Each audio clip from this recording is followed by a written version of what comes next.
Aloha, welcome to, let me see, I got a banner for you. Welcome, Madam Onça. Oh, thank you so much for having me. Oh, of course. Let's see. Oh, we got tons of people in the chat already. Patrice was the first one in. Howdy, Patrice. Hello, Gerald, Tarot Stash, and Kristen Louise. Oh, and Deanne, Blue Crescent Tarot is here. Essence, our own meme. Scott, aka Scorpio Moon Tarot. Zane of Tarot Toke and Witchery. Nancy, Crohn's Intuition. And I think I got everybody. Hello. Aloha. Sorry if I missed you. So, we are here with the lovely Madam Onça talking about her amazing World Spirit Tarot, which I actually edged. Oh, you did? Oh, great. I wish I knew a way to just have that done, but none of the publishers that I've worked with have offered it as an option, so it remains a craft project for the people. Whoosh. Hey, look. It actually looks really great. Thank you. I had inhaled way too many fireworks smoke on Sunday. Oh, no. I'm still feeling it. Like last night I was having acid reflux. I'm like, I never have acid reflux. Oh, no. I'm sorry. Wait, I'm getting a message from the outside. Yes? They don't have Any variation will do. coconut, almond, soy. Almond. Thank you. I apologize. Folks are endeavoring to meet my needs, but in order to make that happen, I have to talk to them too. Hi. Oh, no problem. So I'm looking over at my cat who is being very naughty. In fact, I think I might need to pull out the anti-cat spray. Oh, no. So you may not know this, but Onça actually means cat. So if you want to point it over at my side of the screen, if I give you any hassle, I'll just... Wait, there we go. Wait, gotta figure out... No. Well, I think you need a nice little spritz considering what, it's 95 where you are? It is. And I am outside. For anyone who's just joining us, again, I'm Madam Onça. And in order to make this happen in the mercurial COVID times, I actually am pulled over in somewhere in Maryland where I do not live, going from one place to another, and have set up here. I've set up camp at this lovely bookstore in order to be able to meet with y'all today. So I'm delighted to be here, but hence the unconventional setting and the 95-degree weather. You know what? You just take the deck, fan it out. Right. Oh, there you go. Absolutely. I got this book too. Yes, absolutely. Hi. Well, thank you so much for connecting with me. I really appreciate it. And I have gathered from our previous conversations that you have really taken the time to connect with the deck. And that means a lot to me because I put a lot of my heart and my soul and my spirit and my values into the deck, hoping that it would help to make the world better. And so if it means something to other people, then that is wonderful to hear. Mm-hmm. And I know several people in the chat, Patrice particularly, really connect with this deck. Yay! Let's start looking at some of the pictures. Great. So I pulled out a few cards just to chit chat about. And the first one I got, of course, we got to start with the Fool. Always got to start with the Fool. There's always the beginning. Right. And I love the fact that instead of just being a random dude stepping off a cliff, it's a woman on her roof playing with the birds. Right? Yes. And a person of size as well. I feel like the Fool is often portrayed as sort of waifish. And that's great. There are waifish people, but I wanted to offer some alternative representation on a variety of fronts. And you definitely do. I love this deck for that. It's so diverse. It's probably one of the first diverse decks I've ever seen. I tried. Honestly, as I move into further editions, I'm always thinking about what I could do to bring it even more into alignment with, my values and sort of the cultural understanding. Like I'd like to include more people who are otherly abled as well, for example. Right. Just a demographic that doesn't get much representation. So moving from the Fool, we go into the Magician. Yeah. If I remember right, the original Magician looked nothing like this. Well, the background was similar, right? That is true. That is correct. And actually, this new box is very snug. Thank you very much. Just set that anywhere. A few new people pop in. Hi there. Antoinette. Computer's running really low on battery. You can switch it out. Whispers of Three. Here we go. I am reaching. Kenji. This is the original magician card. So you can see it is very much the same setting. Oops, sorry. There it is. There we go. But very different vibe, isn't it? It is. And there's a story behind that. And I will say, in the second printing of the second edition, which just came out in the last month, I actually released both of the magician cards with that deck, so that folks who have a preference, some folks really connected more with the sort of Afro-diaspora vibe that it was in the first version, and I wanted to continue to provide that as an option. The one that you have of the guy in the blue suit. So what had happened was, as we know historically, the magician card in some of the old decks was called the juggler or the jongleur. And it just so happens that my husband is an internationally touring juggler. So I was like, I actually know what jugglers look like and what they do now in a way that I didn't when I first carved that card. So I wanted to make something that was a little bit more juggle accurate. So that is actually a portrait of my partner who juggles all of those things. Fire and swords and cups and coins. Right, and he looks just like that. But as I said, I wanted to make sure that everybody had the options. So in the new version, you can pick and pop in the magician of your choice. Just remember to pull one out, or you may feel like, why do I get the magician so often? You've doubled your odds. Yeah, we all need a little magic, right? Well, it's part of that nod to history too. Of course, in the Thoth deck, he made 3 versions of the Magus, the Magus, and then in the Cosmic Tribe, which is a really great rural and queer positive deck that I love, there's 3 versions of the Lover's card. So you can pick sort of the thing that represents you. So, there's a bit of a nod in there too, as well as trying to give people, again, the chance to pick their representation. Ro the Divine has 4 lovers. Who does? Well. I think it's Ro the Divine. Am I remembering that right? Okay. Yeah. They're supersizing the options. Exactly. And then Joe Phillips put out the Divine Diversity deck. Oh, nice. And he's got 2 versions of the lovers, like hetero and like gay guys.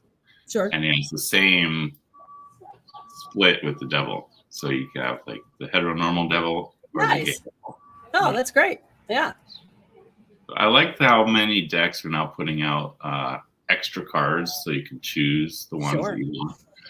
It really makes it so the deck is yours, right? Absolutely. Again, because representation matters. Speaking what you got there? My soul card. The priestess. My priestess. I love how instead of pillars you have the dark and light tree instead. Thank you. And then I've always kind of wondered, she's standing there, but that it's like the shadow's dancing and she's not. Because her shadow, I mean, of course, with art, everything is subjective, right? Right. But as I was exploring the concept of the kind of spiritual space that I think of the high priestess as occupying, it reminds me of several things. One is that if you have ever stood outside during a solar eclipse, when the shadows are all crossing each other, and it's like everything vibrates and moves in an almost psychedelic way, because we are literally getting multiple perspectives, right? So there is that sense of seeing more than one version of reality, kind of is how I feel when I see the shadows in a solar eclipse, which to me is the priestess moving back and forth between worlds, and that sense that she could have outer stillness, but have sort of inner worlds and inner depths that only she inner can movement. Yeah, and you can almost see it's almost like she has antlers or horns or something in there too. It's like she is sort of Yeah. becoming her more primal feral self. On the outside, Oh, and like one hand almost looks like a snake too. yes. It's like, she may be feeling on the outside like by day she's Becky from marketing or something, but when she gets to go to her sacred magic space, she gets to be all of that and so much more. I love that she's in the sacred circle. And thank you for recognizing the thing about the pillars, because I made there was an earlier draft of this card for the deck that was much more sort of austere. It was in the traditional temple space and moonlit, and it was almost Saturnine, and I felt like it was a cool piece of ritualistic art, but it lacked a lot of the sort of primal joy that I feel with the priestess at her best. And so I really wanted to put her out. I was thinking of that, cathedral of the forest was the phrase. Right. And so letting the pillars. I totally see that. Yeah. That's why. Oh, and my friend Chris, Elemental Cartomancy, actually got a notification today. Woo! Oh, Jezebel. Okay, I gotta share this. Jezebel never chooses. She keeps them all in when there's extras, so that it's different depending on the imagery, right? All right, that's great. If you get all three lovers in a single reading, the universe is hammering home the message, right? And you have a very busy social life. Right. Oh my goodness. And welcome, Jezebel.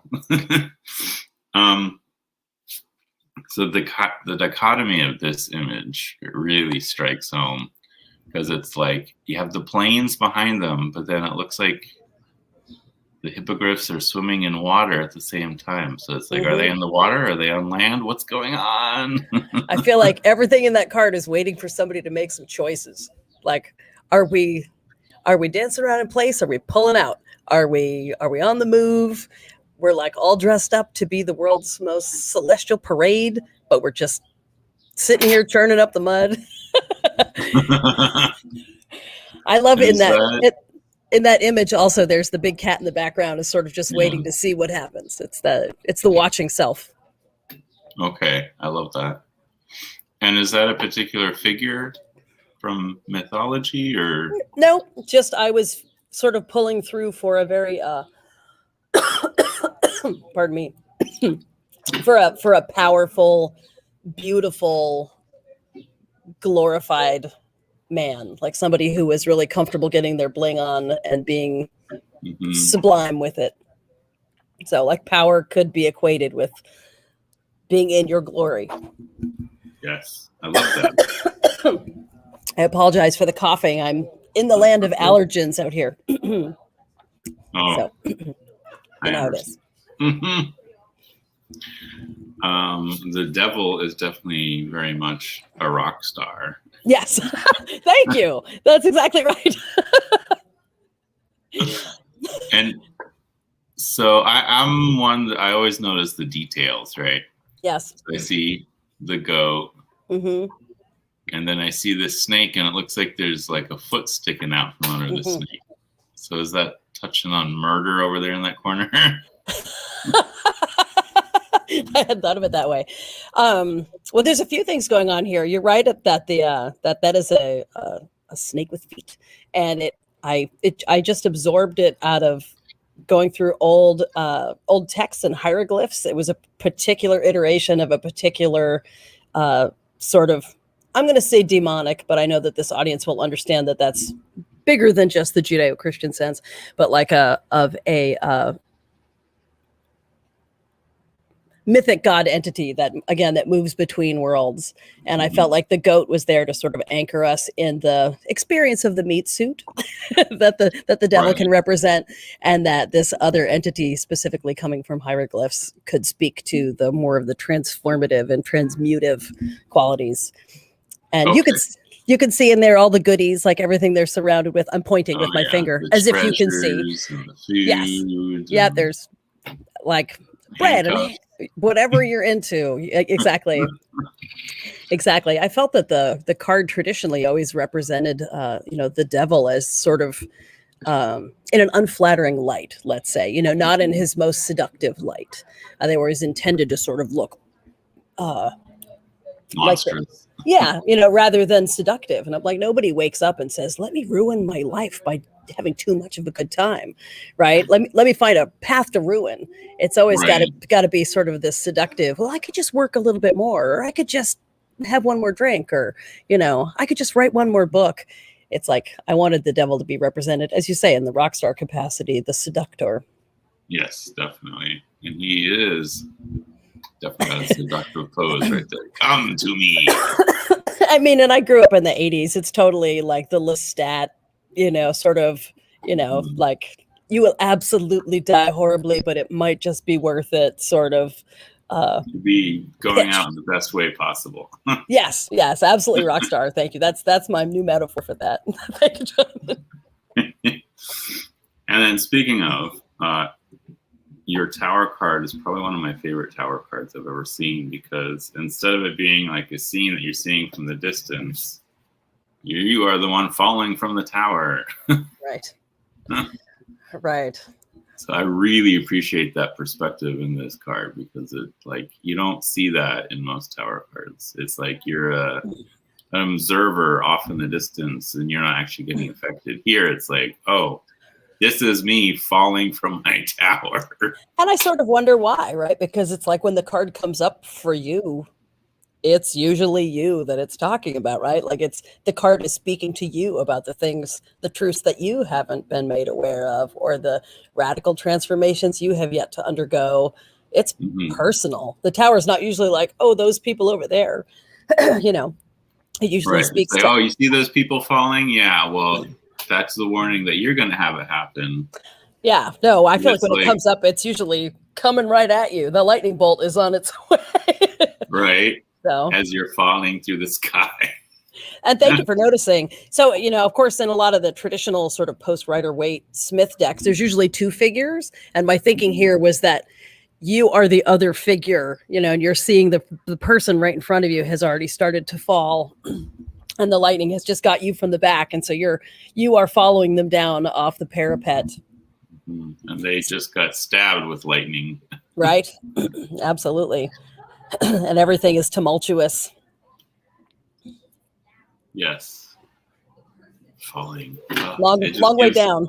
Such, like, I don't know, I feel it in my body when I see this card. Immediacy is what I was going for. Like, you know, again, it's not a thing that will happen later to someone. It's like it is happening to you right now. Right now. Exactly. And that's one of the reasons why I think this is my favorite tower card of all time. Well, thank you so much. I know you've seen a lot of cards, so that means a lot coming from you. Thank you. Yeah.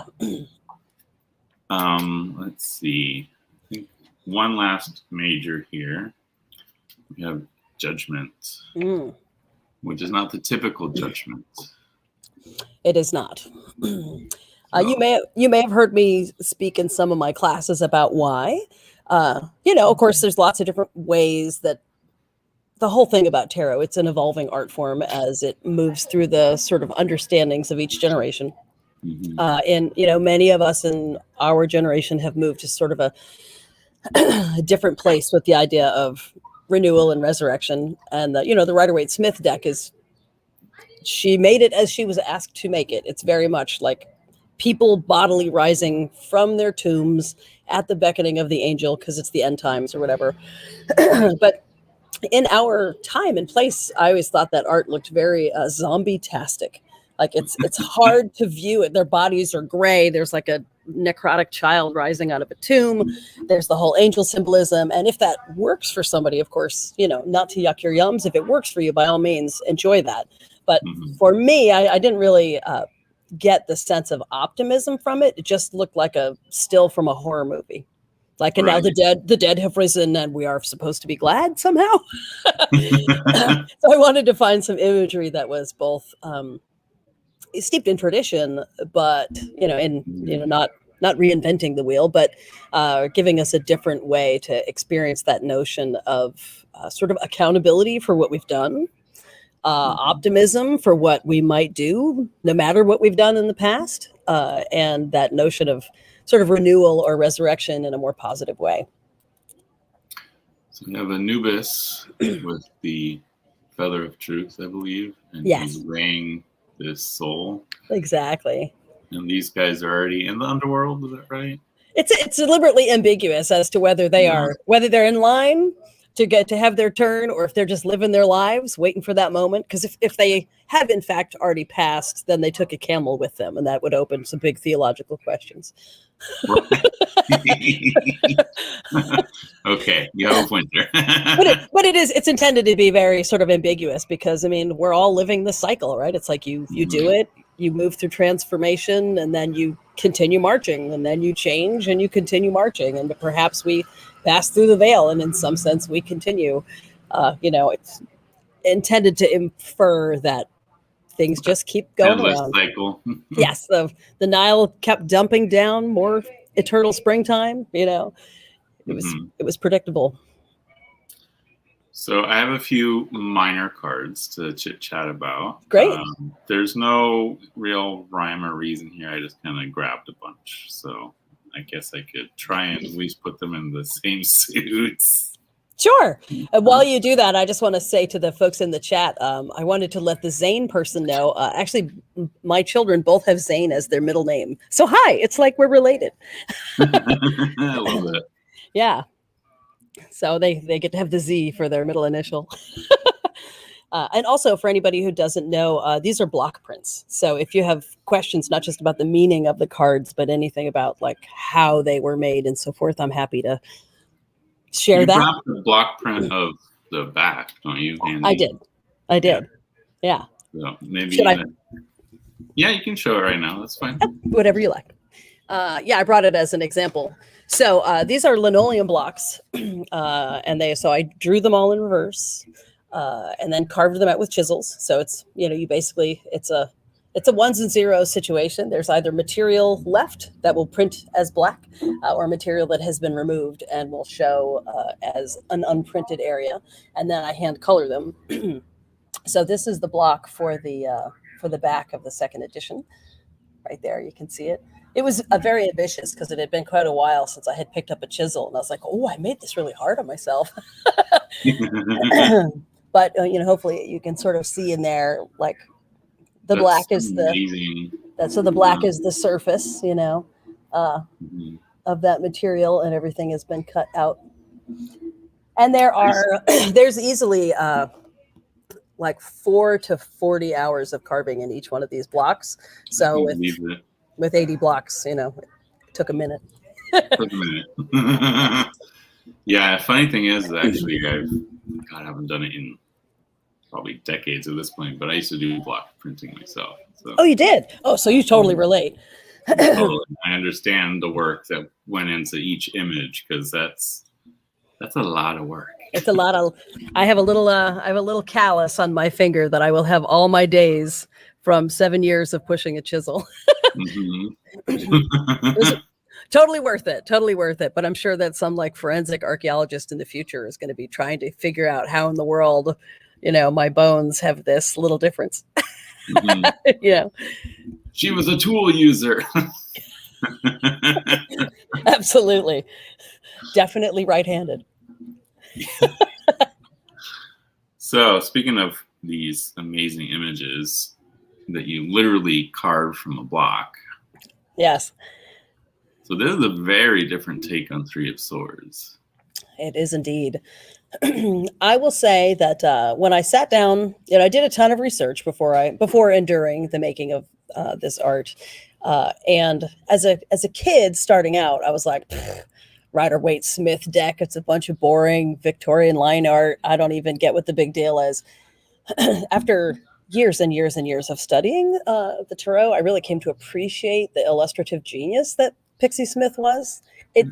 Which is to say, you can change the fashions, you can change the environment, the archaeology, or rather the architecture, but it's really hard to better her in some ways, because she was a mystic. She was really great. This image, as many of you know, a lot of times it's just represented as a heart, that is impaled with 3 swords, usually on a sort of gray and dismal background. And I thought it was interesting that was one of the few that she had opted to in no way illustrate. Like there were no people in it. There were no actors. Whereas almost everything else she chose to present almost like a graphic novel. You don't have to be psychic to know what the cards are. You can see the scene being acted out. Right. So I wanted to see if I could find a way to convey what this card was about using actors, using people in the scene. Yeah, in situ. And I did my best, and I tried to honor that sort of jarring red and gray color scheme that she used. It was so primal. Mm-hmm. So, but instead of gray clouds, we have this. It's just the sort of dimly. Oh, you're muted. How about now? There you go. There you go. Sorry. It's just fussy. I even attempted to sort of that heart shape. I was about to say that I see that heart shape in there. It's there, just suggested, as a sort of a nod to her genius. But this was my attempt to convey that sense of you didn't just get your heart broken. There's usually a sense of like betrayal or undoing, sort of poison in word or deed in this card. And it was an interesting challenge to try to illustrate that. And you'll notice up the hallway, I guess for you it's this way, up the hallway there's some light too. And I wanted to suggest that, the tarot always gives us homework. It just doesn't just like give us the knell of doom. It says, and if you don't like it, if you don't like this setting, try walking out that door. Try you moving. Can leave the scene. Yes, try moving towards change, right? Because I prefer to not live in a world where everything is predetermined. Right. And so if the tarot was just prescriptive in that way, it would be hard to know. But in this case, it's like all of this is awful, but you may. Oh, you're muted again. I'm here. You're here. It's just a technical challenge of the roadside venue. Anyway, so thank you for noticing. I did make an attempt to try to at least and to get that genius. Much detail in the scroll from block prints is pretty amazing. Thank you. And I've long been a fan of sigil craft and working with building sigils for purposes of transformation. So the notion of sort of using them as implied menace in that was fun. Mm-hmm. And then, can you touch basis on who the figure in the mirror is? Sure. As with so many things in the tarot, it's intended to be interpretable, but it is either the person who the person who gave you the bad news, who did this to you, so it's intended to be sort of oblique, like they don't really want to be seen, but they're kind of taking credit for the harm they've done you, but it's sort of secretive. And always with tarot, it's like, and also you. It's also the aspect of you that set you up to take this fall. So both of the things, your Jekyll and your Hyde. I love it. There's just so much about this deck I really appreciate. And the way you change perspective, like this 5 of Swords, instead of seeing the winner is just a silhouette off in the distance. You are one of the losers with all the broken swords. Right, exactly. I feel like the cards so often give you the option of like, who are you in this scene? Are you the gloater? Are you the one who chooses to do harm? Or are you the person who is in the habit of being injured? Both of those ask you questions about why you want to live like that. Right? Mm-hmm.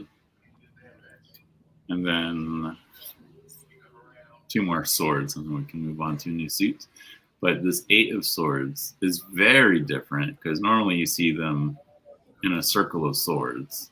And here, they literally have to walk over the swords. Yes. So that was an interesting shift in perspective as well. And this card, it's often represented in sort of a boggy fen sort of a situation. It's like you can tell they're moving through more of an uncertain swamp, which has its own dangers, of course. But swords, I feel the suit there's so much about how we use our words to empower or hurt, how we charge and enforce our boundaries or don't, and how we run headlong into things that seem like good ideas if they're separated from all sense of consequences. So it's a pokey. It's a pokey suit. And I wanted to make it less about getting stuck in the mud and more about the risk of getting cut on the cutting edge of that tool. So if she panics and blunders through the forest, not only is she going to bonk into trees, but she's going to cut her feet. If she remains calm and moves with caution and just sort of carefully flat foots it through the forest, she could feel her way through that landscape without terrible harm. But it's a matter of not panicking. And, also there's something about the quality of this that just incidentally reminds me of the High Priestess card. Because again, we find ourselves sort of in this forest, but it's like she's wrapped up. She's in the habit of being wrapped up in her head and feeling cut off. And that's part of what this card is about, is like, why are you doing this thing to yourself again? How about you just unwrap all that and then you're back in your power? Right. Well, and the wraps aren't even really that tight. No, it's like she's, loosely swaddled. It's like they just sort of fell off her, or she, got party rolled with toilet paper. Like, it doesn't look like legitimate boundaries. It's kind of in her head, Determined, slowly rolled down her. Exactly. And I will say with the animals that are in the forest there, I feel like they are speaking for her better senses. It's like they can see what's going on. They can function, like it's not that no one can know anything, but we've got there's the snake and the owl and the nighttime creatures are kind of like, yep. Oh, humans and the trouble they get themselves in. Why is it so hard? They make things hard with their intellect. If they just used a little bit more like proprioception or a little bit more like self-awareness, a little bit more instinct, maybe they wouldn't get themselves in these ridiculous situations. Oh, we just had this lovely comment pop up. I wanted to share it. Patrice says, World Spirit Tarot is truly one of my favorite decks, and I love Madam Onça's style of art and her style of reading. She's so awesome. She can speak hard truth in a way that's wonderfully irrelevant. Oh, thank you. Thank you so much. I am touched. I would say that's part of what I try to bring to the practice of cards is just sort of it matters.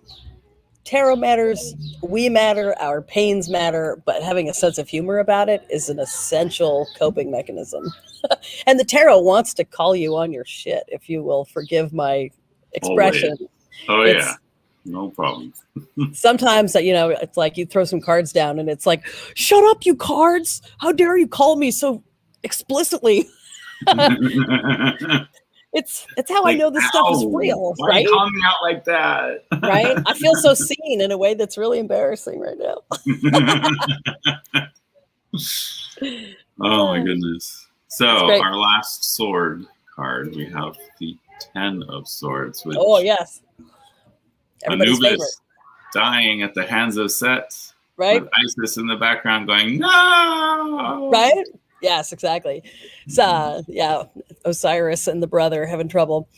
One of the things, I love this card. One of the things about it, I can't remember what book I had been studying back in the day, but I remember distinctly that, the little white book, the meaning for this said, not a card of violent death. I love that they felt a need to get that out of the way immediately, because any person who put that card down went, right. So I was like, well, but it is describing a situation that feels like a violent death. Like it feels like the death of a situation. It feels like the death of a sense of identity. I mean, the emotional and mental acuteness of it, it's so pointed, literally. So it feels like a kind of death, even if, once again, like the death card, it's just a reminder that after this, there will be more, but you got to get through this first. There's the dawn. Yes. And you're right. Isis is both going, no, and I can raise the power to fix this, Right. I can fix this. Right. She's like summoning her powers of healing and resurrection. So there's, again, the promise of a future is built into the card, but the hard part is spelled out in great detail there. In more detail than I've ever seen on one of its cards. One of my favorite funny versions of this is the Gummy Bear Tarot, which is a gummy bear send up. It's a very loving send up of the Rider-Waite deck. And the 10, it's a gummy bear face down in the mud full of swords. It's a lot. It looks like somebody took an inflatable thing and stabbed it a million times. Oh my So gosh.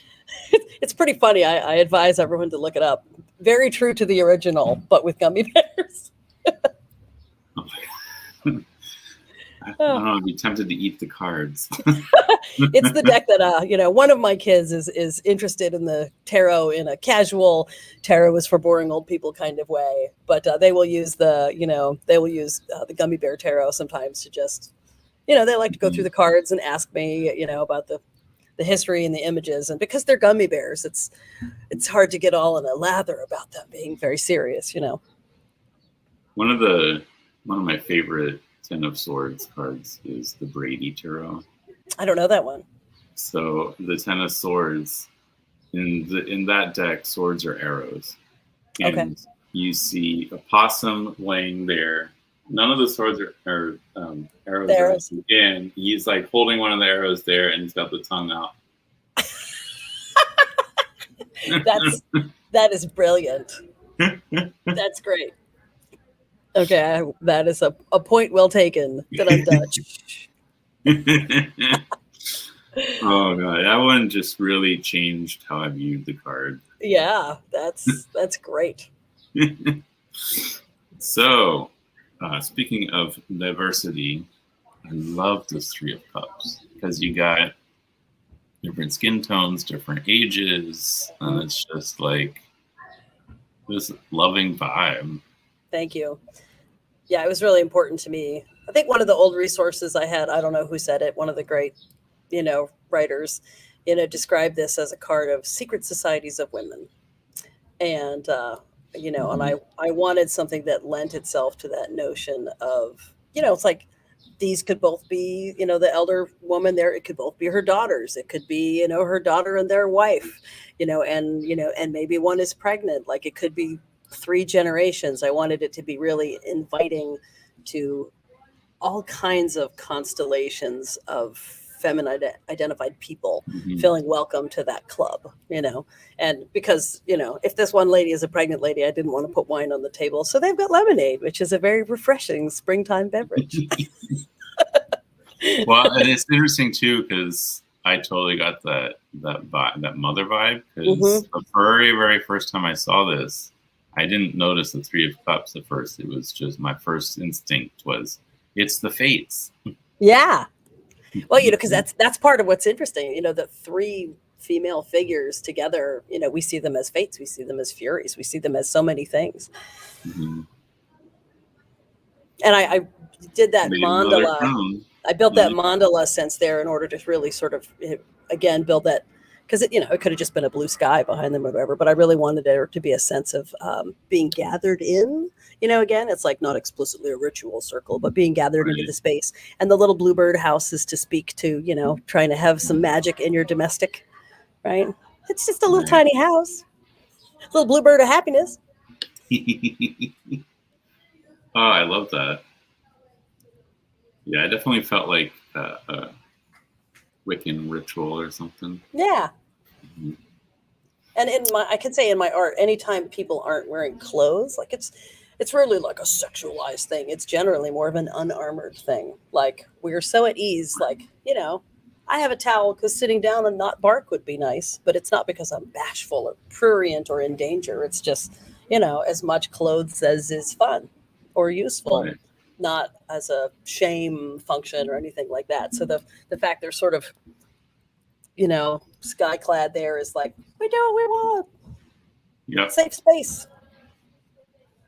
There's been many a party here that I stumbled across that was like that. So sounds perfect.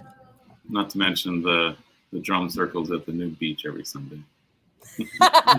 Oh, now you're just rubbing in your Hawaii luxury. Well, actually, I haven't been to the Sunday beach thing in, God, probably like 3 years or something more. longer think- actually. You probably have your hands full. And I can't exactly take the 7-year-old to that. Not quite yet. Speaking of childhood memories, 6 of Cups. Yes.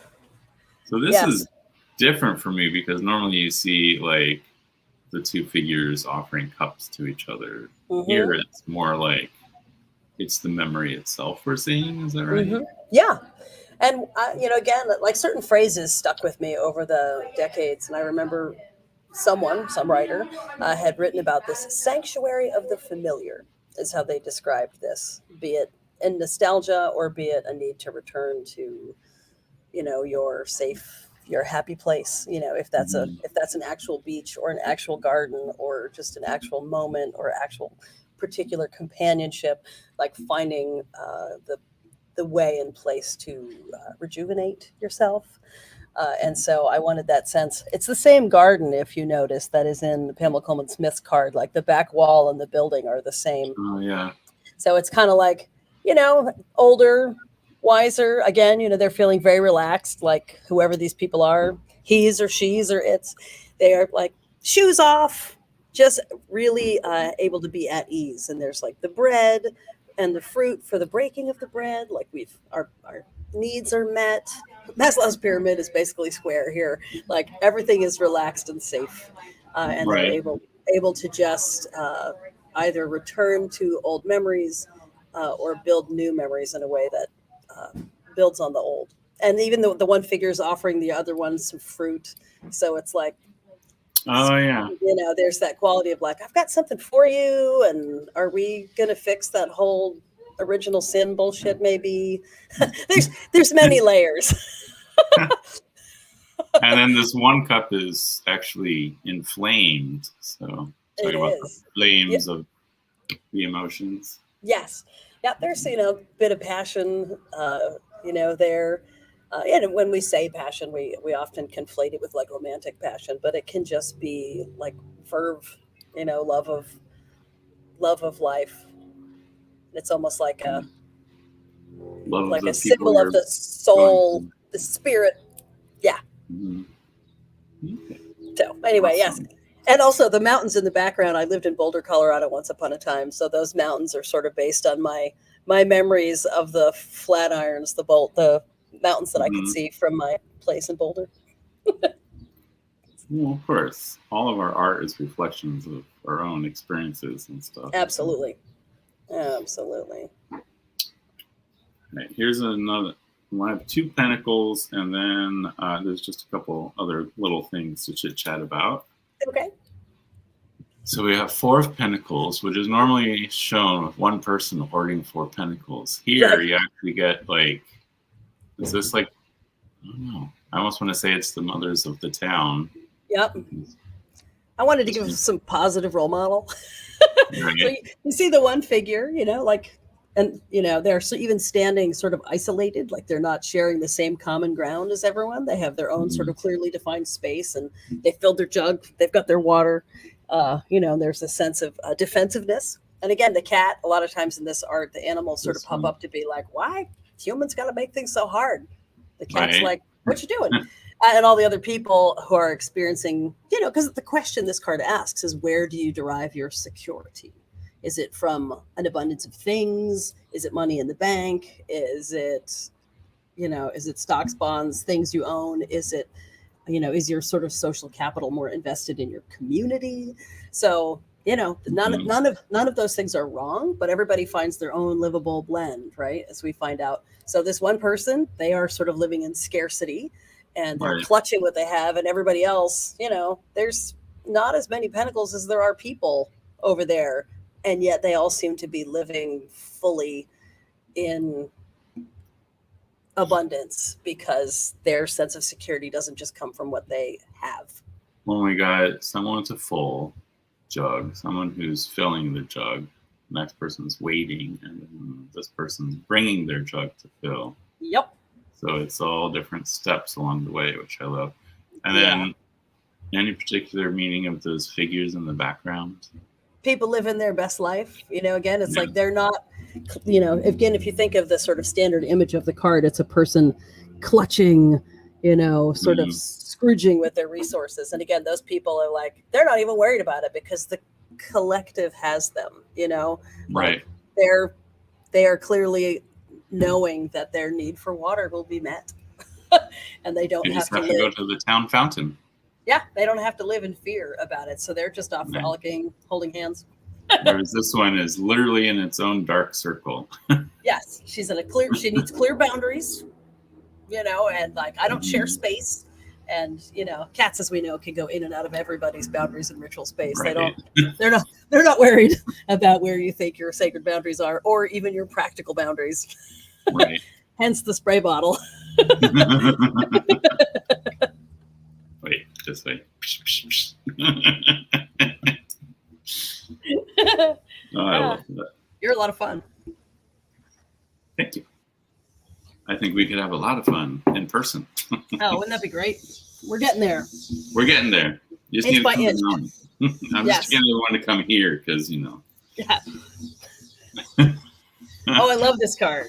The Seven of Pentacles. I think this is is the permaculture card. Mm-hmm. That's how I always thought of it. Because sevens, of course, are evaluative. They are about taking time to look at what you have built or experienced and decided, and the consequences, like how things are playing out for you. And I always hear the old Peggy Lee song, "Is that all there is? Is that all there is to love?" It's like that evaluative quality. Mm-hmm. So in this case, I feel like he's going, is that what I meant to grow? Okay, this is what I've got. How do I feel about it? Like, are they awesome? Are these terrifying triffids? Are they the world's coolest gourds? Like, what did I make here? What did I do? Right? Do they need to be, does it need to be taken down with a flamethrower, or do these need nitrogen fixed in the soil? Like, it's the moment of looking at what you have built and evaluating honestly if it's what you meant, and if it's something else. Is it something, is that good? Is it an opportunity to grow, learn, change, capitalize? Or do you go, oh yeah, no, these weird, terrifying gourds are not what I meant to grow.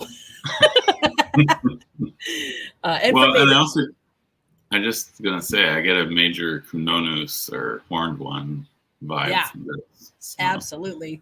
Well, because for me, I'm very much a sort of devotee of the Pan principle. And so for me, him being not merely human in this case is another indicator of being willing to be really tuned into the natural environment. He's not just coming at it as a intellectual thinking brain person, but also as somebody who is integrated into nature, and his little goat companion just reiterates that theme of experiencing it being as a the part mammals. of nature. Yeah, like we are part of it. At no point have we ever been separate from it, in spite of all the things that we build. Right. Despite us trying to tear down nature. Yeah. Nature will get you in the end. Mm-hmm. So one thing I noticed, that was the end of the single cards I wanted to talk about.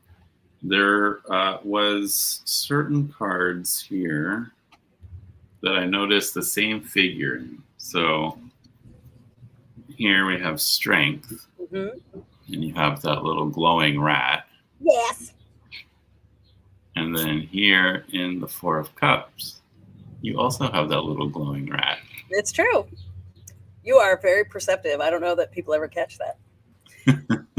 I think of, again, oftentimes the smaller animals, show up in the deck as messengers of a part of ourselves. And I think of them almost like the conscience in a way. Like in this case, again, the little mouse is like, it's right there, man. The cup. It's right. Really, we're gonna be depressed and cry, but look, just look up. just okay. They're sort of the Jiminy Cricket.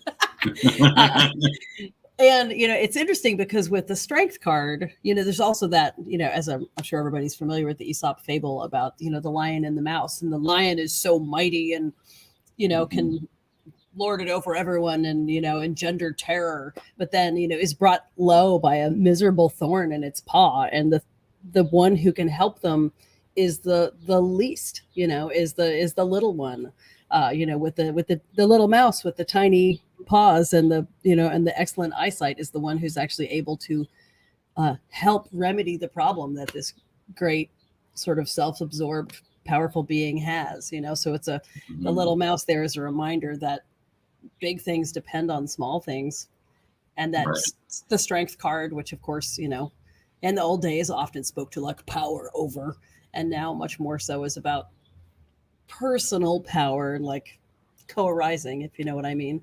I think of the inner little strength mouse. versus Exactly. big muscles. Right. Like I can be powerful. I can even be powerful to and with other people, but it doesn't have to be about breaking them down. And the little mouse is like, hey, don't forget that it's the small things that make the big things go. Right. So I love that. Yeah. Thanks for noticing. Like I said, I'm a major stickler for detail. I notice things. People are like, how did you nod? Right. But that's just me. So again, we have the lovers, and you have that Pan and Kuan Yin. Yeah. And then I love how they show up also in Two Cups. Right? Because Pan Two and Cups Kuan is so Yin. like it. And then they also show up on the Wheel of Fortune. They do. It's so great that you noticed. They're standing in for me always as the short version is passion and compassion, but that is like the physical component of attraction and creation and so forth, but it's also the empathy, the understanding, like the emotional work that we do in order to make any relationship work. It's the domestic drudgery part that actually makes up a huge amount of our relationships with people. Right. So it's intended to bring that home. That for me, I'm always believing that it's a blend of those two. I love how in the lovers they're very dynamic, very like worked up, and then in the Two of Cups, they're still dynamic, but they're not quite to the level that you could find in the lovers. Right. It's a little more like, look at you, learning to be emotionally available again. That's good. Whereas in the Lover's card, it's like full frenzy. Right. We're doing this. Right? Absolutely. And the Wheel of Fortune, they're like, we're part of the engine that makes the universe go. We are spinning the wheels. Yes, exactly. And they're intended to be sort of that, the sort of stag patronus, if you'll forgive the Harry Potter language, and the wheat and the background again are to represent that. Yeah. And the sun and the stag here. Yeah. Exactly.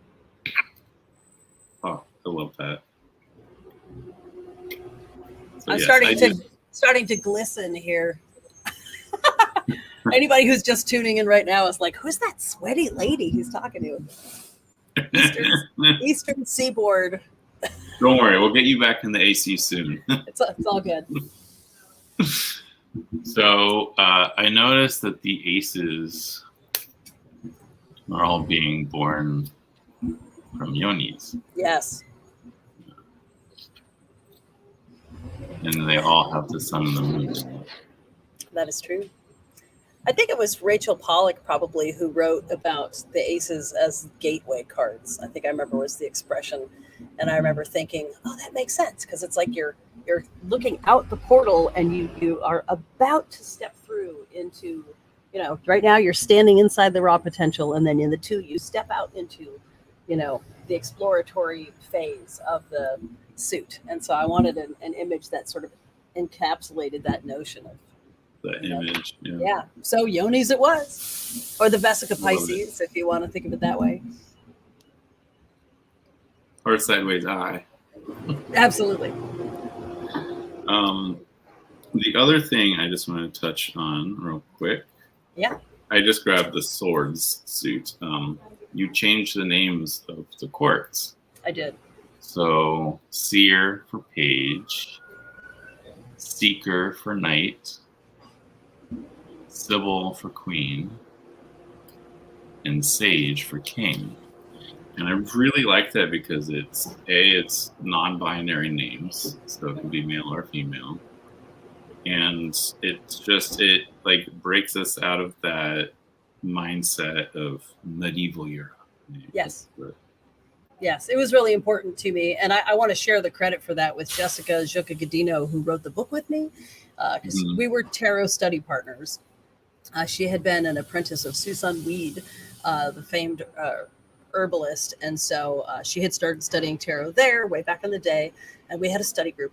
And we just met every week for years doing research as I was working on my deck. And she was just interested in learning. And Llewellyn was like, we really like your art, but you have to write a book. I was like, what? It took me years just to make this art. I live in a yurt. When am I going to be able to write a book? So Jessica was good enough to be since we've been working together for years, she did a massive amount of collating our efforts in order to make the book happen. So she's my co-author. And so when we came to this question of a convention of naming the people cards, as we call them, because I didn't want to call them the court cards. The court cards, right? Right. The face cards, whatever you want to call them.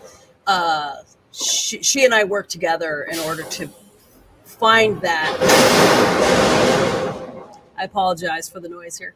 It was really important to me to move away from the classist. Like there's not only classism built into the old cards, but because there was a valuation. Like the king was actually better than, the king had more value as a person than the page.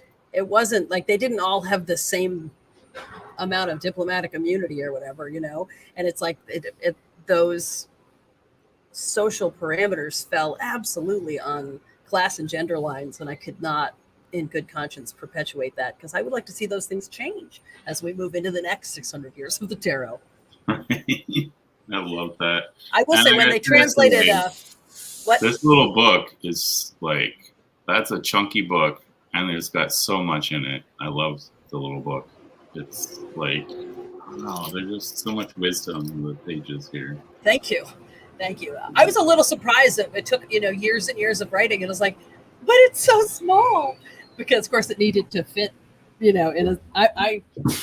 my brain, but it needed to fit in the box. Exactly. And I will say, when I was writing, there are decks like the Thoth deck and so forth that have layer upon layer of, astrological correspondences and Hebraic, and, you could spend a lifetime learning and developing correspondences. And if that's your thing, by all means do. But I wanted to make the deck something that my mom could use. It was like a nice arty lady, but in no way like she likes the moon, but she's not a witch. Like she was just a nice arty lady who, liked wine and parties and had a job, and she was just a person, and I didn't want to make something that somebody like my mom would, couldn't use, because it was so literally occult in the sense of like occluded. And so I just kept saying, well, this seems pretty good. Could my mom interpret this? Like this book, this description, this translation, this way of looking at it. And I just used her in my mind as like the perfect middle-aged arty lady who didn't need to get a degree in occult studies in order to use the deck. And she was my litmus test to make it accessible. And my mother appears in the deck actually as the Two of Pentacles. Two of Pentacles, okay. Yeah, that's my mother, because that is the card of the single mom. It's the card of robbing Peter to pay Paul, and being ever so thrifty. So Gerald says, thank you for signing my book when I ordered it. I value having the artist's signature on my artwork. And it's true. I love that you sign your books when you send the deck out. Thank you. It's important to me, because if we could sit together, every one of us, I'd be happy to sit and talk about it with you, but it's like the least I can do is, make it personal. Right. And there are folks selling the first edition of my deck. And no harm, no foul, because the book trade is a business. But there are people selling the first edition that I never laid my hands on for $300 a set and so forth, because it's it's limited supplies and so forth now. So, you know, it's like you could go get something that like has some kind of like collector investor value, you know, or you can buy one that I touched. One came from a warehouse, the other one came from my house. So it just depends what you value, you know. I really appreciate that, because if I can, I try and order from the creator themselves, trying to cut out as many middlemen as possible, because I would rather my money go to the creator than the warehouse. Right. And right now, I mean, you know, as many of you may know, if you're like, I found that deck, it hasn't happened to my deck that I know of, but a lot of people have the issue of like, oh, I found it really cheap online, because somebody in China actually just downloaded all of the art and is printing knockoffs for really cheap, you know, and like the artist gets nothing from that. In fact, it's actively taking money out of the pockets of the people who did all the emotional sweat and labor, you know. So it's like if you buy it from the artist, you also know that it didn't come from a, you know, didn't get. It's not a counterfeit if you're getting it from the artist. Right. It's not slave labor, you know, and all of those things that we would like to think matter. Right. Well, for those of you who don't know, Madam Onça also is putting out videos on her YouTube channel about the deck, about tarot in general. So please go over there and support her that way as well. Thank you. Do you have anything in the works right now? I do. I have a very exciting project. I'm a big fan of Krampus, which who you may know is the sort of, you know, the Yuletide Bavarian monster. And so I do a lot of. I wrote a book about Krampus. Let's see if I have a copy of it right here. I just had it here because I was making notes. So I have the. Oh, Krampus Carol! I love that. Yeah, this is a basically choose your own adventure book with illustrations of Krampus. It also has a Christmas Carol in the back, a Krampus one that I wrote with the music, and the music was written down for me by a NASA engineer. So there's a lot going on in there. But so that is an old Krampus project, and I like to do stuff in that vein. So what I'm working on right now is a Monsters of Yuletide Advent calendar. So I get to do research in lots of different, you know, like in Iceland, they have the huge cat who, you know, grabs bad kids out of their windows. You know, Gryla, you know, the sort of like nasty troll lady who has all of the little, the bad little elves that she takes care of. Like the world is full of fascinating sort of Yuletide monsters. And so I'm doing all the research and making a calendar, and I can't tell you how much fun it is. And I've added some for my own entertainment, like the Mothman. So I'm just throwing in some other cryptozoology for my own joy. So that should be available through my my Etsy store by October. And so I'm deep in the weeds. And those are actually scratch board. I think I have an example of that here too. Here's my unofficial desk. Yes, here's all the Krampus art was done with scratch board, which is a sort of a faster way to get that medieval art feel. So this is, like, you can see here's part of Krampus and his, you know, and so all of these images, this is a part of the Perchta, who is, you know, sort of a female analog in some ways of Krampus. So again, this is like scratched with a tiny chisel. So they're all going to be made out of that. So that is my, in addition to just getting back to the world of traveling and teaching and in the world, figuring out how to be in the world without a mask in a public place, that's the art project I'm making. So you can find me on Madam Onça Studios on Etsy, and that's where some of my other Krampus stuff is. Deck. Yeah. And I will say, if you get a deck, sometimes because I don't control every part of the process, I know in your case, like I should be pointing that way. You got a copy that had some like factory challenges, and like I'm happy if that ever happens to you, please let me know. I'm happy to make it work, because I don't open and go through every single deck, because people want to be the ones to go through their deck, not have a stranger do it. So, you know, especially in COVID times, like I touched every page. I try not to do that. I try to sign it and send it on. Every card. Now it's $300. So if you ever have any kind of issue like that, by all means, let me know. I am a real person and I will make it right for you. No problem. Well, thank you so much. And thank you for coming on. It's been just over an hour. So I want to be conscious of your time since you are on the road. I am. Yeah. I will keep driving up the Eastern Seaboard from here. Woo! Right. Actually, this has been a nice opportunity to get off of having got around the traffic of Washington, D.C. It's been nice to be here with a cold drink and good company instead. Well, thank you. And thank you so much for coming on. Next week, I will be having people who have ordered my wearable crystal grids on to talk about how they're not just necklaces, but they are actual spiritual tools. Ooh. And so I'm having several of what I call my necklace guardians come on with me next week. And if you want to order yourself a wearable crystal grid necklace, reach out. I am on Facebook as Jonathan's Tarot. I have a little page or group, I can't remember exactly. And I am also over on Instagram at Dailey LLC. So either of those places, reach out to me if you want to order a necklace. Wearable crystal grid is how I call them.